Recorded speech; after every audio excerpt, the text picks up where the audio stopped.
Viaje no tempo com Leandro e a mim e tire do fundo do baú o seu melhor time de botão. Agora, na Central 3.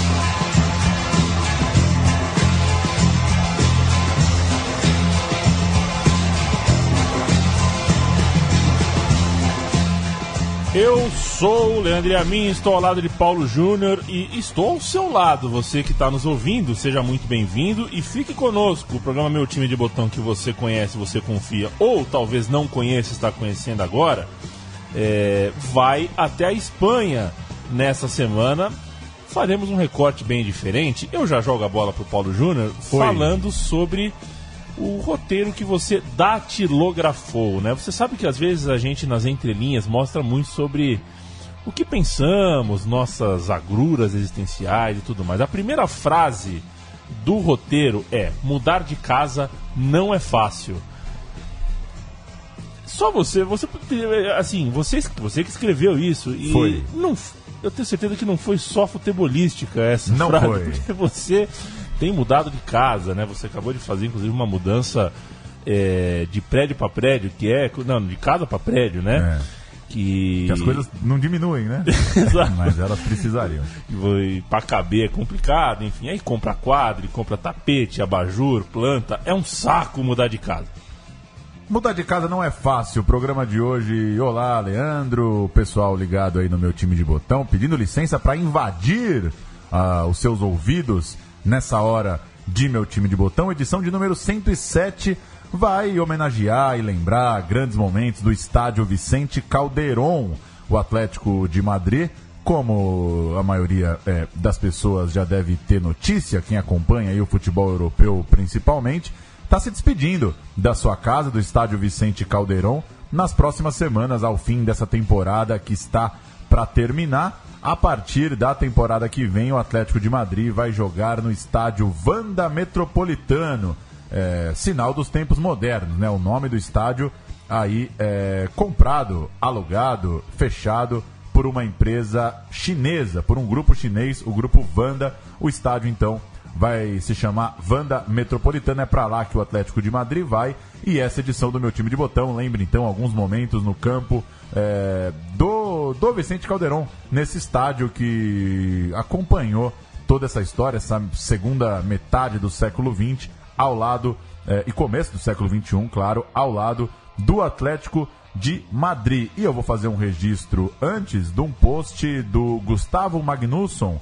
do blog Canto Colchoneiro, no ESPN FC. Ele fez lá um post quando o Vicente Calderón completou 50 anos, lembrando grandes jogos do Atlético de Madrid na sua casa. Fica a recomendação, o post ajudou aqui na pesquisa. Peguei ali algumas sugestões do Gustavo, fica o crédito para quem curte o Atlético de Madrid, quem quer saber um pouquinho mais, entra lá no ESPN FC, no blog Canto Colchoneiro. A gente vai ouvir o amigo jornalista Thiago Arantes. Ele não mudou só de casa, mudou de país e de continente já há alguns anos. Isso deve ser bravo, hein? Sofá, por exemplo. Sofá você não leva, né? Sofá fica, né? Necessaire. Leva, né? Necessaire leva. O Thiago Arantes trabalhou, foi como entusiasta do futebol ao Vicente Calderón algumas vezes, trabalhou na área de imprensa do estádio e já falou que acha o Vicente Calderón o estádio mais bacana que ele já visitou dos grandes estádios do mundo. Vamos ouvir ele, que conhece ali os detalhes, o entorno, o estádio em si, vai falar um pouquinho, apresentar o que é o Vicente Calderón, que está perto de terminar, de encerrar suas atividades. Calderón tem uma característica que poucos estádios dos grandes clubes europeus têm. E é estranho a gente falar dessa forma, mas é um estádio que se parece um estádio de futebol. Parece os estádios que a gente se acostumou a ver no Brasil nos anos 80, anos 90, sem essa estrutura megalomaníaca de muitas arenas, sem essa estrutura asseada, digamos assim, de que é tudo limpinho, é tudo maravilhoso, é tudo automático. Muito pelo contrário, uma das arquibancadas do Vicente Calderón é em cima de um viaduto. Outra arquibancada, na arquibancada que fica a imprensa, para você subir, se sobe 15 minutos, 20 minutos de escada, se não tiver um preparo físico legal, você nem chega lá em cima. Nas lojas ao redor do estádio, em vez de ter grandes redes, grandes lanchonetes, tem um bar, por exemplo, que chama Doblete, que é um bar em homenagem ao título de Liga e Copa que o time conquistou em 96. Tem uma imobiliária pequena que vende casas e apartamentos ali nos arredores do estádio mesmo. Tem uma loja de carro, que nem são carros uma loja de carros populares, enfim. Tem essas pequenas coisas que aproximam a gente de um futebol de clubes talvez menores do que o Atlético de Madrid. E isso eu acho muito legal, porque isso também ganha um pouco da torcida do clube. Assim, a torcida se sente mais parte do clube, ela não se afasta do Atlético, como aconteceu com vários clubes no Brasil e aqui na Europa também, que com a riqueza do clube, com essa transformação dos estádios, o torcedor mais popular foi se afastando. No Caldeirão não, no Caldeirão está todo mundo lá.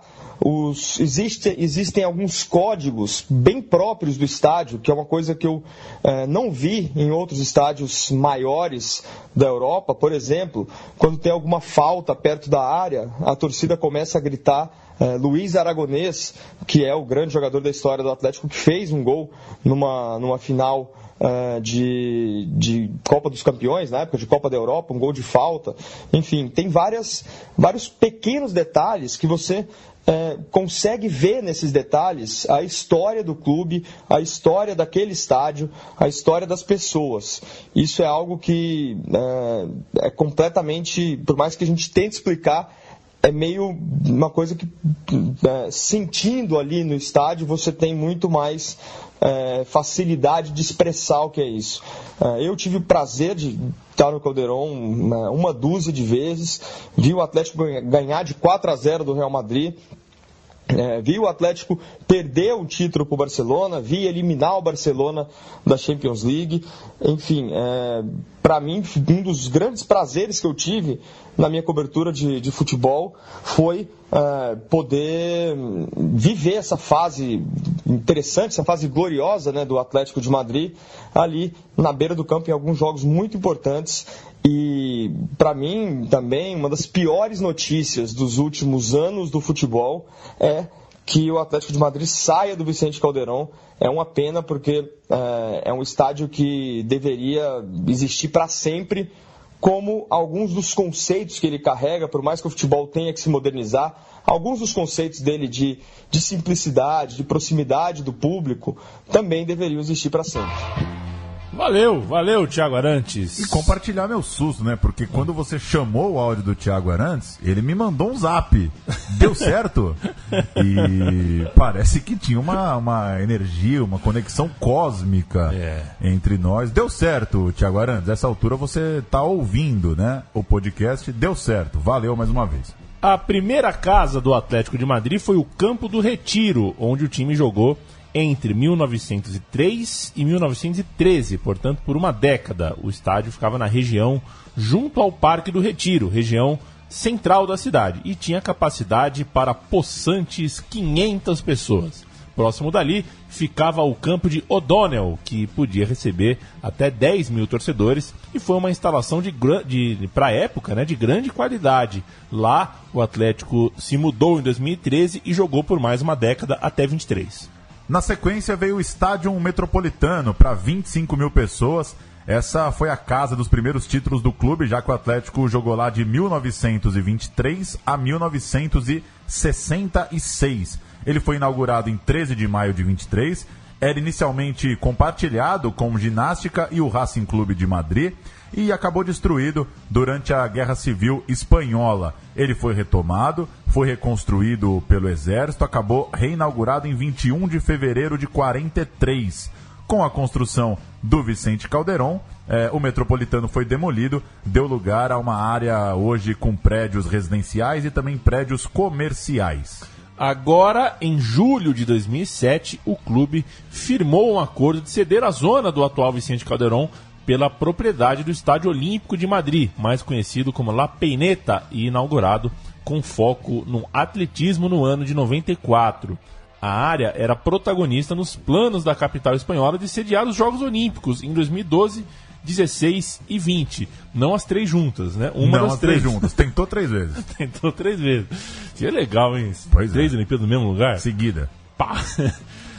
Não conseguiu. Madrid não sediou nenhuma delas em 2020. Inclusive será em Tóquio, no Japão. O novo estádio terá capacidade de 72 mil pessoas, 72 mil espectadores. Em 2014, foi definido que o nome da avenida de acesso ao estádio será Luiz Aragonês, esse que o Thiago Arantes acabou de falar, e ex-jogador, ex-treinador, morto em fevereiro de 2014, com 75 anos. É uma referência realmente como jogador e também técnico, não só no Atlético de Madrid, mas na Espanha. Em dezembro de 2016 foi anunciado o nome do novo estádio, tal qual já dissemos aqui, Wanda Metropolitana. Wanda é com W, se você quiser jogar no Google para ver como estão as obras, inclusive o estádio grande pra cacete, Wanda Metropolitano, uma união da compra dos naming rights pelo grupo chinês Wanda, com uma homenagem ao mesmo tempo ao antigo estádio. Vamos falar do Vicente Calderón. As obras do estádio começaram em agosto de 59, chamado então de Estádio de Manzanares, a referência ao rio Manzanares, o rio que corta a cidade, rio que abastece o rio Jarama, por sua vez é um afluente do Tejo. O nome do então presidente, Vicente Calderón, foi adotado só anos depois, já em julho de 71. A inauguração do então Estádio de Manzanares aconteceu em 2 de outubro de 66, capacidade para 62 mil pessoas e primeiro estádio da Europa com assentos em todos os lugares. O jogo, empate por 1-1, Atlético de Madrid 1, Valência também 1. Aquele time tinha o técnico brasileiro, o Otto Glória, e o primeiro gol foi de cabeça, foi do Luiz Aragonês aos 19 minutos do primeiro tempo. Naquela temporada, primeira temporada do Atlético de Casanova, o time ficou no 4º lugar na primeira divisão, na Liga Espanhola, e caiu nas Copas locais ainda antes da fase semifinal. Na Copa dos Campeões, e que ele jogou por ser o atual campeão espanhol, eliminou o Malmo por 5-1 no agregado, mas caiu para o Vojvodina da Sérvia. Então a primeira temporada não foi exatamente de grande sucesso para o Atlético de Madrid. Mas os anos 70 chegavam e com eles uma nova fase para o Atlético de Madrid. O primeiro grande ano do novo estádio foi o mesmo ano do tricampeonato brasileiro na Copa do Mundo, o ano em que começamos essa década, 1970. O Atlético foi campeão espanhol pela 6ª vez na sua história na temporada 69-70, título conseguido com 1 ponto apenas à frente do Atlético de Bilbao, o vice-campeão. Luiz Aragonês e o José Garratti foram os artilheiros do campeonato, com 16 gols cada um, junto também de Amâncio Amaro, esse atleta do Real Madrid. O elenco do Atlético, o primeiro time campeão no Calderón, era treinado por Marcel Domingo e vinha, tome nota, escalado com Zubiarrain. É o elenco inteiro. É o elenco inteiro isso aqui? É. Zubiarrain, Rodri, Melo, Jaio, Kiki, Alberto, Eusébio, Isácio Calleja, Javier Irureta, ele mesmo, Benegas, o Farte, Aragonês, o Garratti, o Adelardo, Orozco, também o Juan Antônio, o Salcedo, o Overreiro, o Cardon e, claro, não podia ficar de fora, o Barrio Canal. Na temporada seguinte, um jogo dos mais lembrados à época pela torcida colchoneira. Na Copa da Europa, o rival na primeira rodada era o Cagliari. Cagliari, campeão italiano, né? Primeiro e único título do time, campeão italiano em 1970. 21 de outubro de 70, jogo de ida na Itália, 2-1 para o Cagliari, com o Aragonês, sempre ele, marcando para o Atlético. Aliás, só um adendo, eu estou chamando de Aragonês, a gente acabou conhecendo ele como técnico da Espanha, né, recentemente, claro, a gente não viu ele atuar, mas era Luiz. Lá também rolou. Nas narrações a gente vai ouvir gol de Luiz. Por isso, às vezes chamaremos de Luiz, às vezes de Aragonês. Jogo de volta, 5 de novembro, um atropelamento. Atlético de Madrid 3, Cagliari 0, com triplete do homem. Luiz, ou Aragonês, ou como quiser, marcou os 3. aos 33 do primeiro tempo, aos 27 do segundo tempo e já perto do estouro do cronômetro, aos 44 do segundo tempo. A gente tem as escalações numeradas, de 1 a 11. O Atlético, Rodri, Júlio Iglesias, Jesus Raio, Francisco Melo, Luiz Aragonês, Issácio Calleja, Adelardo, capitão do time, Alberto Fernandes, Eulogio Garat, Irureta e o Farte, o técnico era o Marcel Domingo. O Cagliari, que inclusive é uma boa história também, qualquer dia pinga aqui no meu time de botão, esse time do Cagliari... Campeão italiano. Campeão debaixo de polêmicas, jogador que some, é uma história meio maluca. O Cagliari escalado com Albertozzi, Cera, Mancin, Martiradona, Nicolai, Tommasini, Brunera, Greatti, Olinto de Carvalho, Domenghini e Gori. Entraram no segundo tempo, Poli e Nastásio. O segundo tempo eu tô presumindo. O técnico Manilo Scopino. Nas quartas de final, o Atlético de Madrid passou pelo Legia Varsóvia, da Polônia, mas na semi caiu para um timaço, caiu para o Ajax de Rinos Michels, parou por ali o sonho europeu do Atlético de Madrid. A gente vai começar a ouvir os gols de Atlético de Madrid 3, Cagliari 0, triplete de Luis Aragonés. Vamos ouvir. Muy hábilmente, centro de Calleja, no ha llegado Luis, su parte con el balón. Tira de Adelardo, espectacular intento de remate de Irureta, sigue Adelardo con la pelota, Calleja va a recibir, centro sin parar, Luis, y gol de Luis. Esta serie de remates y rebotes ha finalizado con un tiro de Luis. Vean la serenidad con que tira. Y gol del Atlético de Madrid. Luis ha marcado el primer tanto del partido en el minuto 33 de la primera parte. Júbilo entre los seguidores del Atlético de Madrid. E imaginamos que ahora el Cagliari se verá en la precisión de abrir sus líneas, puesto que este 1-0 clasificaría automáticamente al Atlético de Madrid. Despeje de fallo. Adelardo. Lanzando muy bien Ufarte. Falta contra el Cagliari y parece que el árbitro indica el punto de penalti. Vamos a ver. El gesto de Mr. Jones parece indicar efectivamente que sanciona con penalti la falta cometida por Tommasini a Ufarte. Vuelve el árbitro a tomar el número del jugador Tommasini y parece que está indicándole que lo expulsa. La segunda amonestación.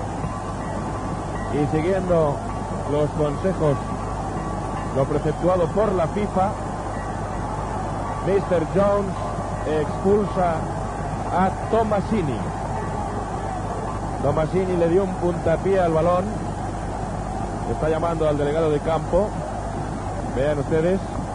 Y puesto que Tommasini había sido amonestado hace escasamente 4 o 5 minutos, esta segunda amonestación significa la expulsión de Tommasini por falta de Tommasini a Ufarte y expulsión de este por ser la segunda amonestación. Lanza el penalti Luis y gol. Gol de Luis. Vean la repetición desde otro ángulo. Luis vendrá hacia el balón. Tommasini expulso, ele não queria. Parece que o Tommasini foi expulso, molestado 2 vezes, e a gente torce para os ouvintes gostarem tanto da gente, quanto a gente, né? De ficar 1 minuto e 40 tendo a honra de ouvir a expulsão de Tommasini e o segundo gol de Luiz. O jogo foi 3-0. Chegamos em seleção, Leandro Amin. É bom falar de ser, pra gente já deixar claro, né? O Vicente Caldeirão não tem história só com o Atlético de Madrid. Seleção, tem Copa do Mundo, né? A gente vai falar de Copa do Mundo que aconteceu também naquele estádio. E em 72 aconteceu uma segunda inauguração do Vicente Caldeirão, já sob o nome atual. Isso aconteceu em 23 de maio daquele ano, do ano de 72. um estádio agora completo, com as tribunas bonitinhas, construídas lá em cima da pista e tudo mais. A partida foi amistosa e reuniu a Espanha e o Uruguai. Foi vencida pela Espanha por 2-0 e a gente vai para as escalações. Eu com a Espanha, Paulo com o Uruguai, a Espanha com Iribar, Calleja, Galego, Sol e Tonono, Claramonte, Asensei e Garate, Irureta, Ufarte e Valdés. Uruguai de Carrasco, Aceri, Blanco, Monteiro Castilho e Masnik Juan, Esparrago Vitor, Morena Fernando e González Mário, Hildo, Ferreira e Latuada. Os gols foram de Valdés aos 8 do primeiro tempo e Garate aos 33 do segundo. A gente tem a reportagem do jogo. Espanha 2, Uruguai 0, maio de 72. El Estadio Vicente Calderón del Club Atlético de Madrid ha celebrado su inauguración oficial con un encuentro internacional entre las selecciones de España y Uruguay que despertó gran interés. Con este motivo se desplazó hasta el estadio Su Excelencia el Jefe del Estado, a quien acompañaban su esposa y el Príncipe de España, descubriéndose una placa conmemorativa. Luego el caudillo pasó al palco presidencial siendo cariñosamente recibido por el público.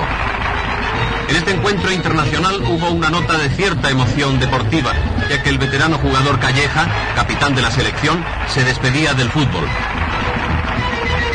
El partido fue arbitrado por el colegiado húngaro señor Palotay. En los primeros momentos los uruguayos iniciaron un juego de tanteo. El fútbol uruguayo tiene una brillante ejecutoria. Han sido campeones olímpicos y campeones mundiales. Es decir, son unos contrincantes deportivos muy serios. Sin embargo, la selección española de Kubala empezó a echarle furia y a ligar buenas combinaciones sin achicarse ante el enemigo que tenía enfrente.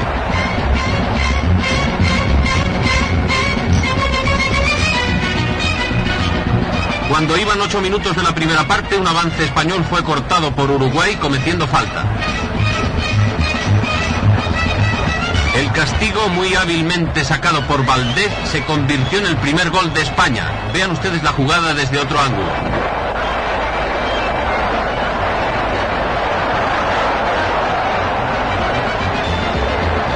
Durante el segundo tiempo, el partido tuvo algunas fases de endurecimiento.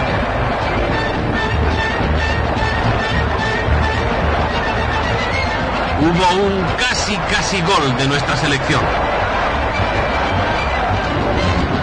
A lo largo de todo el partido, Iribar realizó una excelente labor neutralizando todos los balones. Y cuando ya estaba avanzado el segundo tiempo, un centro de la Cruz lo recogió Garate marcando el segundo tanto. Este resultado de 2-0 a favor de España sería el definitivo.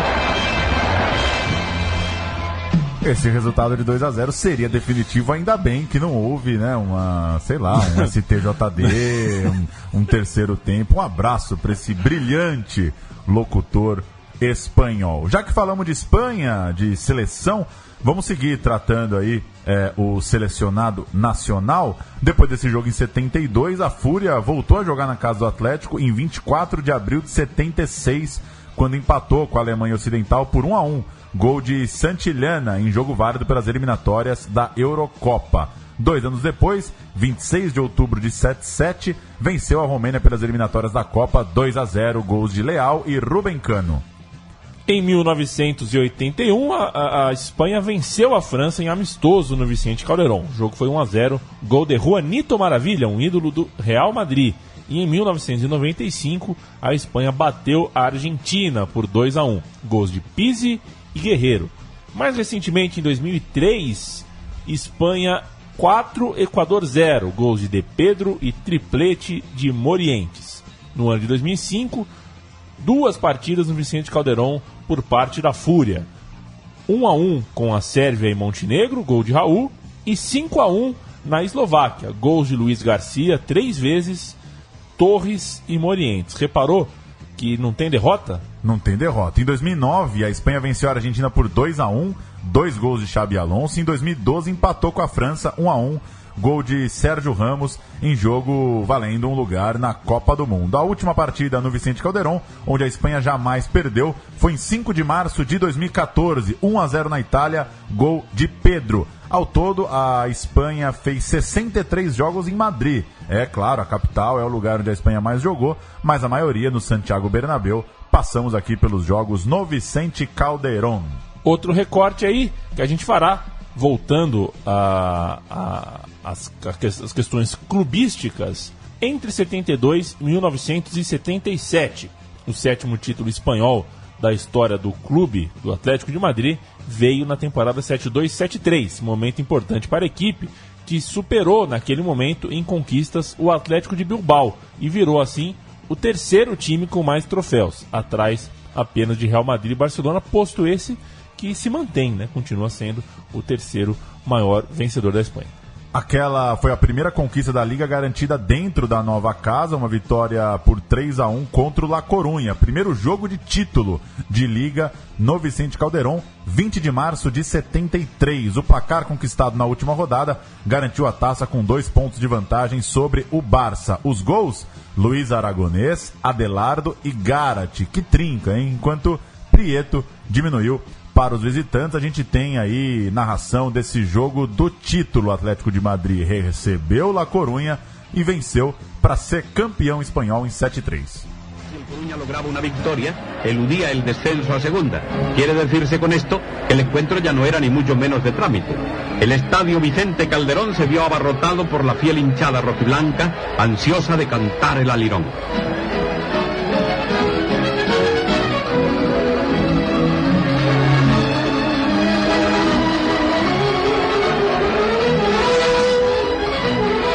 El Coruña no lo hizo mal y durante el primer tiempo rondó peligrosamente la portería colchonera. El Atlético, como es lógico, no se durmió.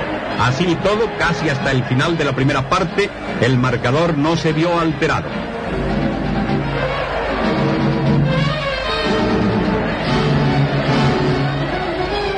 Hubo jugadas brillantes. He aquí un valiente remate de cabeza Atlético.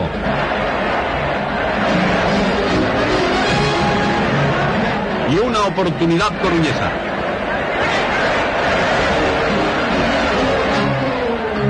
El primer tanto fue precedido de una falta que, sacada por Ufarte, sería transformada en gol por Luis. 1-0 Atlético y entusiasmo en los graderíos. Con este resultado se llegó al descanso.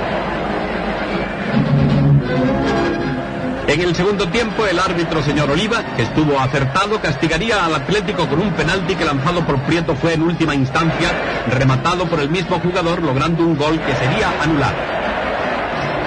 A los 18 minutos, Luis pasa a Adelardo, que consigue el segundo tanto Atlético. El flamear de banderas y pancartas empieza a bordear lo indescriptible. Irureta pasa a Gárate, que marca. Es un 3-0 que deja la victoria en casa. Algo después, Prieto lograría para el Coruña el tanto del honor. Ei, maravilha, hein?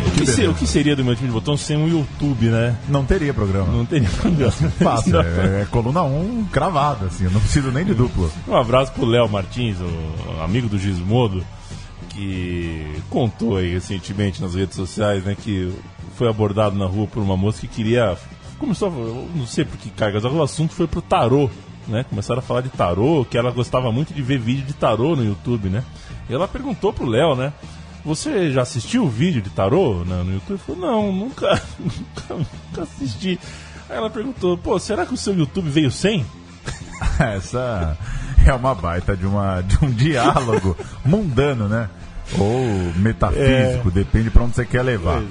Outra campanha inesquecível, Copa da Europa 7-3, 7-4. Na estreia, Atlético de Madrid pegou Galatasaray, empate sem gols em Madrid, vitória por 1-0 na Turquia, gol de Salcedo na prorrogação. Depois, Dinamo Bucareste na Romênia, 2-0, segurou o empate em casa, 2-2, avançou. Quartas de final, outra vitória fora, 2-0 contra o Red Star em Belgrado, empate sem gols no Vicente Calderón. E vem a semifinal da grande classificação sobre o Celtic, empate sem gols na Escócia, vitória por 2-0 jogando em casa, gols de Garate e Adelardo já no final do jogo. Vamos passar a escalação do jogo de ida, o 0-0, Celtic e Atlético de Madrid, Atlético de Miguel Reina, Melo, Dias, Banegas e Overreiro, Eusébio, Heredia e Adelardo, Garate, Irureta e Ayala. O técnico era o argentino Juan Carlos Lorenzo. O Celtic com Conaghan, High, Brogan, Murray e McNeil, McCluskey, Johnston e Hood, Deans, Callaghan e... Opa! Kenny Dalglish. Que loucura! Louco. Fica com essa aí. Que isso, o técnico Jockstein. Vamos ouvir, né, Paulo? A gente vai ouvir a abertura da transmissão do jogo de ida. Claro que esse programa é uma homenagem ao Atlético de Madrid, mas é muito bom esse vídeo. A gente vai ouvir o barulho da torcida escocesa, como o Celtic recebeu o Atlético de Madrid. Olha, ouça, né, a atmosfera. Lembrando, o Atlético de Madrid conseguiu empatar sem gols lá na Escócia, para depois vencer por 2-0 em casa. Vamos ouvir então essa abertura, a torcida escocesa recebendo Celtic e Atlético de Madrid, Copa da Europa 7-3, 7-4. Atletico Madrid. We have in prospect one of the great football nights of the season as Celtic, the pride of Scotland, take on the powerful Spanish champions of last year, Atletico Madrid, a side bristling with internationals with a strong nucleus of Argentinians in their ranks. Tonight will also be a night for strong nerves because this great match is set against an emotional background of a 73,000 all-ticket crowd that will make it also one of the noisiest nights of the year. Now the teams, and first of all Celtic. Manager Jockstein decided not to risk full-back Danny McGrain, just back after injury. So this is in fact the team that beat Dundee in the Scottish semi-finals. A night when attackers like Kenny Dalglish and Dixie Deans must come into their own. And a lot will also depend upon their famous little winger, Jimmy Johnston, out of the Celtic team for so much of the second half of this season, but now said to be back to his sprightly best. Atletico Madrid, their side now. 9 internationals in it. 4 of them come from Spain, 4 from Argentina, 1 from Paraguay. Their current form, they are second in the Spanish league, behind the champions Barcelona. Their most notable achievement is that they beat Red Star of Belgrade in the last round, the team that knocked out Liverpool. And their... Que torcidaça, né, a do Celtic. E deu pra ouvir, tem um ruidinho rouco ali, é o Rod Stewart mesmo, viu? É ele. Ele tava ali no coro da arquibancada. E já que a corneta é grátis, aprenda, né, abrir uma transmissão, né, com informação, falando, leve, né, a gente tá numa fase tão ruim, né, Leandro? A pior de todas. Começa um jogo de Libertadores, meio aquelas bolinhas entrando em campo e um hino pela metade, a novela querendo esticar, tá uma loucura. Que fiz questão de colocar, muito bonita, muito agradável essa abertura do narrador escocês, passando ali os detalhes dos times e valorizando o elenco do Atlético de Madrid. Tinha muitos jogadores de seleção, né, argentinos e espanhóis. Final. O Atlético de Madrid chega então à sua primeira final de Copa da Europa, de Copa dos Campeões, de Champions League da sua história. Um jogo incrível em Bruxelas, que terminou 1-1 diante do Bayern de Munique em 15 de maio de 74. Gol, claro, de Aragonês, já na prorrogação, mas Schwarzenbeck também, claro, na prorrogação, na sequência do gol de Aragonês, empatou. E aí tem uma história curiosa desse jogo, né, Leandro? Do Miguel Reina, né? Há quem diga que o goleiro do Atlético de Madrid, o Reina, ele já feliz com a vitória, ele foi do lado ali da trave, entregou as luvas para um fotógrafo do jornal Marca. Falou, presente aí, campeão da Europa, vá todo mundo para aquele lugar. Nisso, o cara do Bayern soltou um canudo no outro canto, não deu tempo dele chegar. Essa história, como diria o outro, não tem quem confirma nem quem desconfirma. Ela tá aí, tá no ar. Pode ser que o Reina vacilou. Vá lá no YouTube, coloque lá Copa dos Campeões 7-4, Bayern e Atlético de Madrid, para ver como o Reina não chega na bola no outro canto. Naquela época, empatou a final da Champions, tem replay, tem outro jogo. 2 dias depois, Bayern de Munique 4, Atlético de Madrid 0. Atropelamento do grande time alemão que não deu chance no jogo seguinte. O que sobrou para o Atlético de Madrid foi o Mundial Interclubes. O Bayern preferiu ceder lugar, alegou que incompatibilidade de datas... o que os argentinos chamariam do que, Leandro Amin? Ramelou, né? Ramelou. O Bayern de Munique ramelou, pipocou, não foi à Argentina. O Atlético de Madrid foi sim até Avejaneira em 12 de março de 75 enfrentar o Independiente. Perdeu por 1-0. Na volta, um mês depois, dia 10 de abril, no Vicente Calderón, 2-0. Gols de Irureta e Ayala, volta olímpica internacional diante da torcida. E que legal essa época do Mundial de Clubes, né? Que legal o Atlético de Madrid ir até Avejaneda, o Independiente ir até Madrid. 2-0 pro Atlético, a gente tem os gols do título mundial de um time que ganhou o Mundial sem ganhar o Europeu, mas chegou lá e bateu o Independiente. Esta es la Copa Intercontinental que el Atlético de Madrid y el Atlético Independiente de Avellaneda de Buenos Aires disputaron en el madrileño Estadio Vicente Calderón, completamente abarrotado. Arbitró el colegiado chileno, señor Barreto. A los 22 minutos llegó el primer gol. Un servicio de Gárate y el remate de Irureta desnivelaron el marcador. 1-0 a favor del Atlético de Madrid. El segundo tanto llegó cuando el partido concluía. Heredia saca un golpe franco, tras varias incidencias recoge el balón Ayala y marca.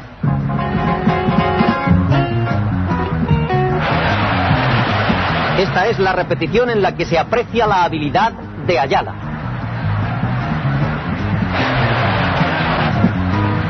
El partido concluyó con la victoria del Atlético de Madrid por 2-0, con lo que se llevó la Copa Intercontinental. Este es el equipo que alinearon los colchoneros: Pacheco, Melo, Heredia, Eusebio Capón, Adelardo, Irureta, Alberto, Aguilar, Gárate y Ayala. Y también Salcedo, que intervino durante la segunda mitad.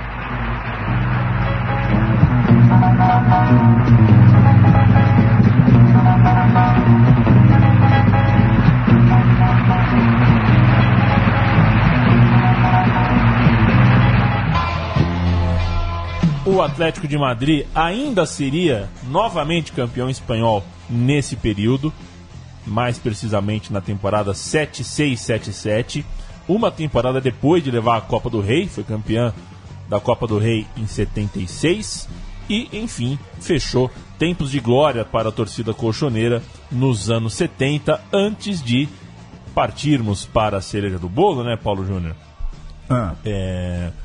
Colocar essa questão que aqui no Brasil muito se discute, que para ser campeão do mundo tem que atravessar o mundo, tem que ir lá para o outro lado do mundo. Ou, foi campeão do mundo, mas não ganhou o continente. O Atlético de Madrid subverteu essas duas coisas, né? O Atlético de Madrid foi campeão do mundo sem ganhar o europeu, mas atravessou o mundo. E veio para a Argentina, não precisou ir para Tóquio, né? Não precisou ir exatamente não precisou ir para 12 horas de fuso, né? Eu fico imaginando que momentos, né? O Ajax do Kluivert, do Litmani indo pro Olímpico, pegar aquele Grêmio do Jardel. Que loucura, né? Ou, sei lá, puxar na memória, tem cada jogo que não aconteceu. O NASA chegando no Bernabéu, né? Pra marcar o Raul. Exato. Uma coisa é o Raul driblar o NASA no Japão, né? Outra coisa é driblar o NASA em São Januário. Exatamente. Jogos que não aconteceram, em breve, no meu time de botão. Grandes jogos, grandes conquistas. A cereja do bolo.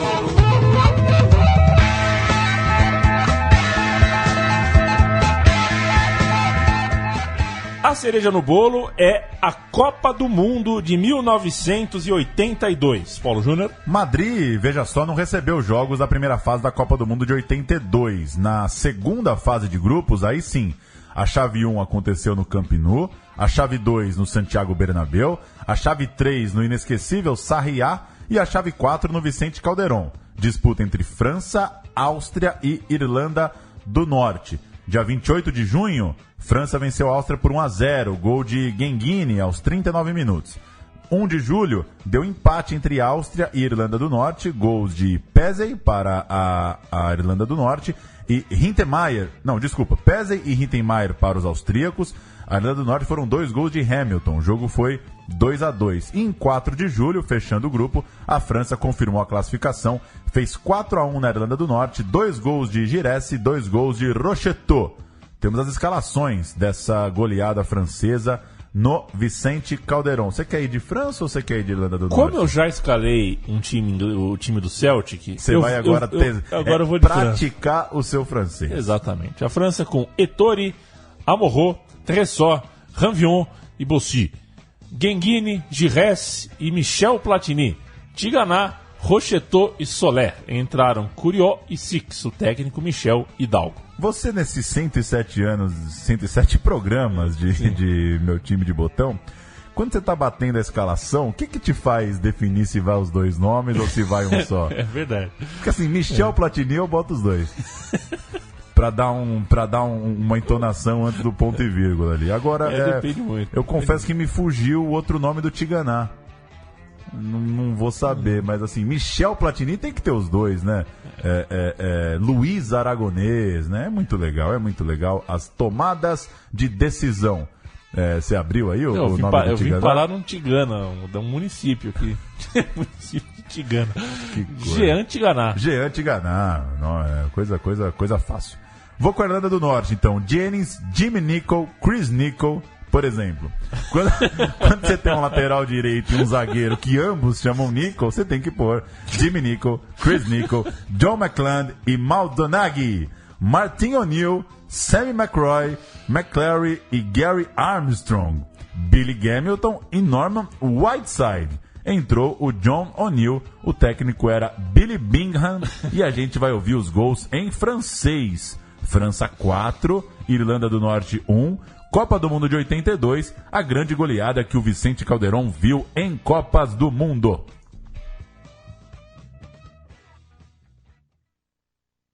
La balle est dans les pieds de Dominique Rocheteau.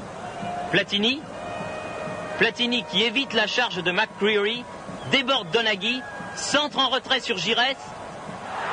But! Très joli but, très belle inspiration de Michel Platini.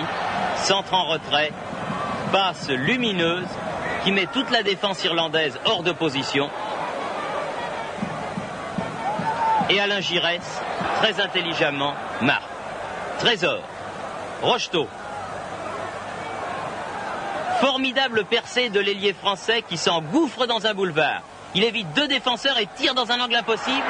Jennings est battu. Une frappe extraordinaire et un but merveilleux de Dominique Rocheteau.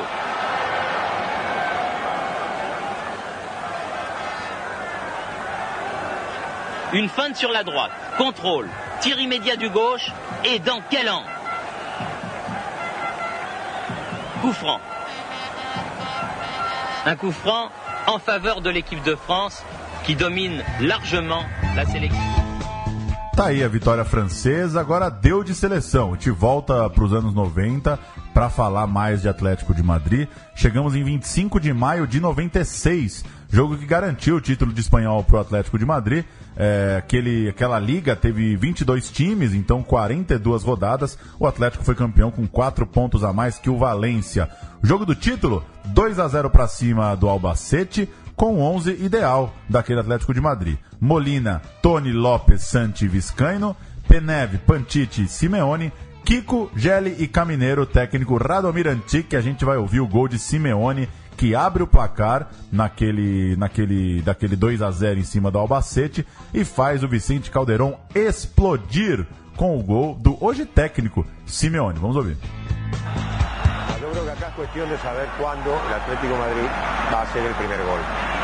El partido está prácticamente reducido a eso. De momento el Albacete parece impresionado, acobardado en la zona de atrás, el remate y gol. Gol de Simeone. Gol del Atlético de Madrid, Diego Pablo Simeone.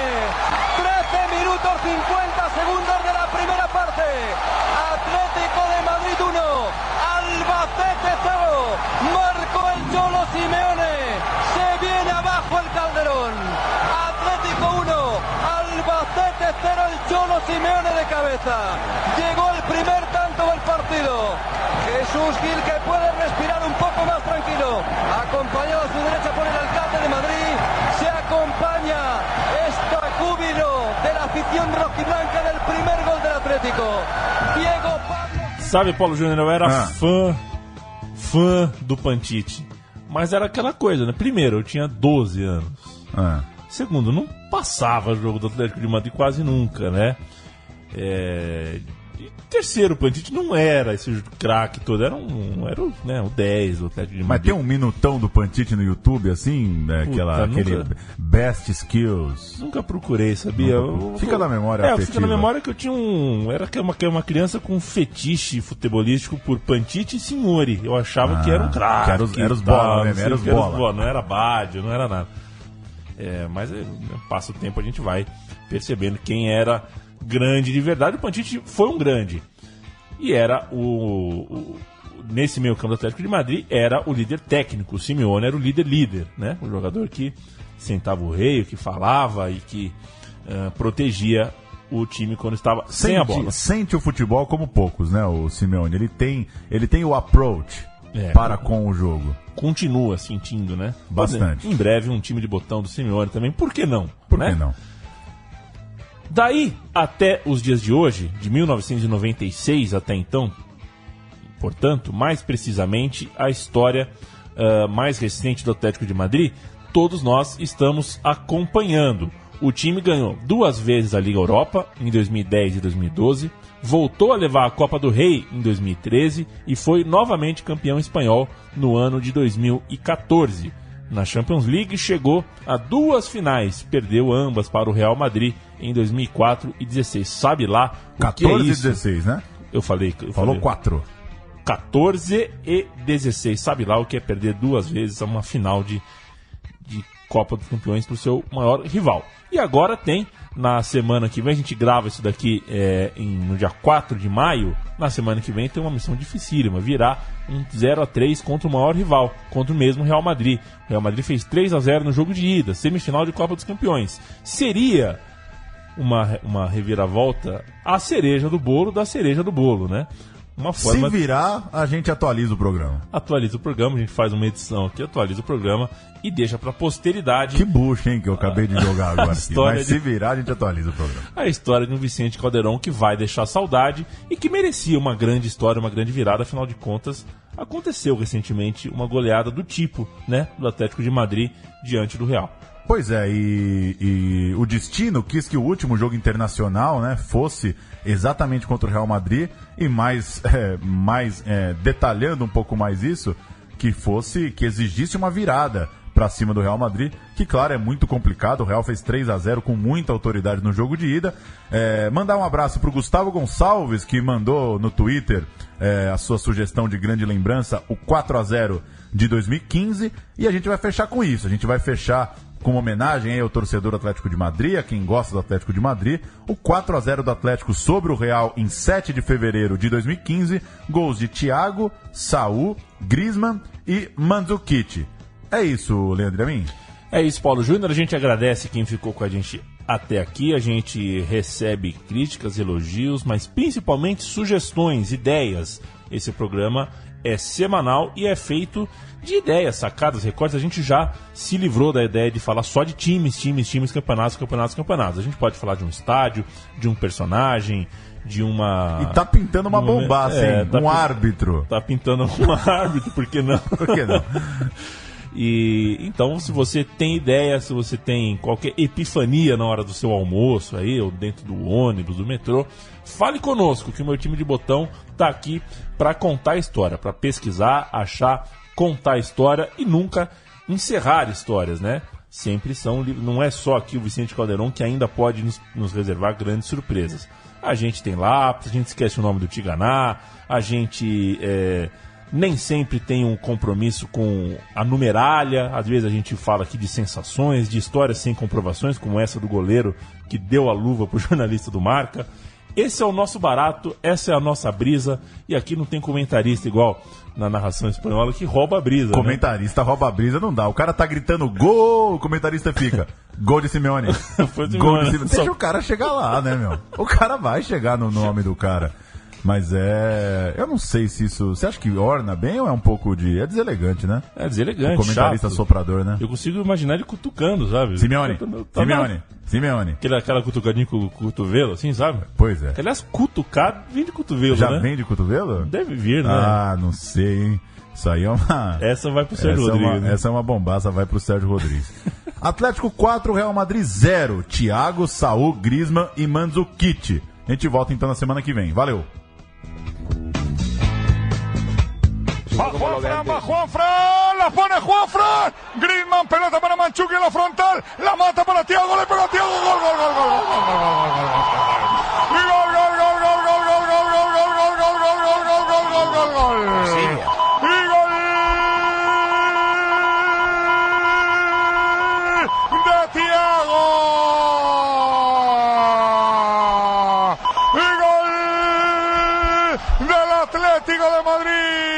la de siempre. Juanfran en un balón que le ponen en línea de fondo, la pone atrás, la peina Griezmann, la baja Mandzukic, hábilmente ve cómo descuelga Thiago, la pega duro abajo y seco, Casillas, yo creo que ni la ve, la toca y se le cuela dentro, marca el Atlético, 13 de partido, marcó el amigo de Cristiano, marcó Thiago, Atlético 1, Real Madrid 0. Gran tiro de Thiago, entra entre muchas piernas, Casillas la ve tarde, tan tarde que le pasa entre la rodilla y la mano derecha, le da en la mano derecha, pero no consigue evitarla. Vamos, que se puede pensar que es cante también de Casillas. Pues ya el Madrid... Siqueira dentro del área, pura Siqueira, centro Siqueira, Saúl remata, gol, gol, gol, gol, gol, gol, gol, gol, gol, gol, gol, gol, gol, gol, gol, y gol de chilena de Saúl.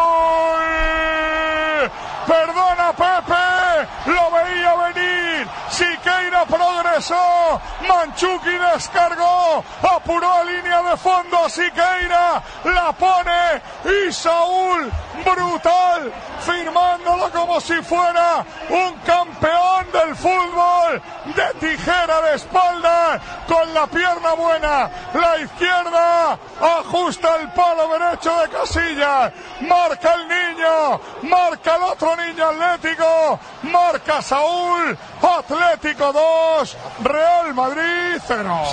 Gran Siqueira y la chilena de Saúl a la base del palo, o sea, imposible de parar. ¿Y cómo vuela? ¿Dónde la coge?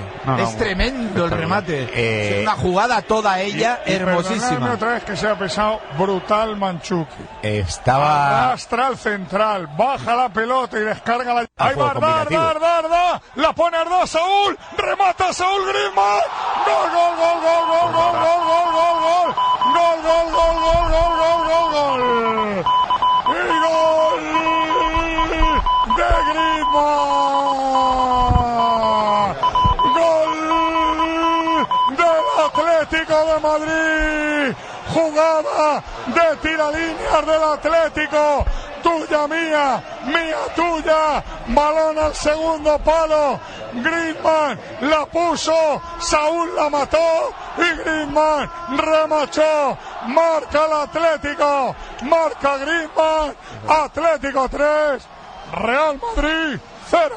Se lo daremos a Griezmann, pero yo no sé si es Griezmann o Varane en propia meta. En cualquier caso, se acabó, liquidado 3-0 y queda tanto. Perdona Paco, se ha lesionado Saúl. Sí. Se ha chocado con el palo. No, peor parece, yo no tengo contusión, no es al caer en la rodilla. No, con el palo no puede ser porque está muy lejos del palo. Si es al caer me preocupo, No, es al caer, el gesto ese cuando caes, se le puede haber provocado una rotura, Ojo.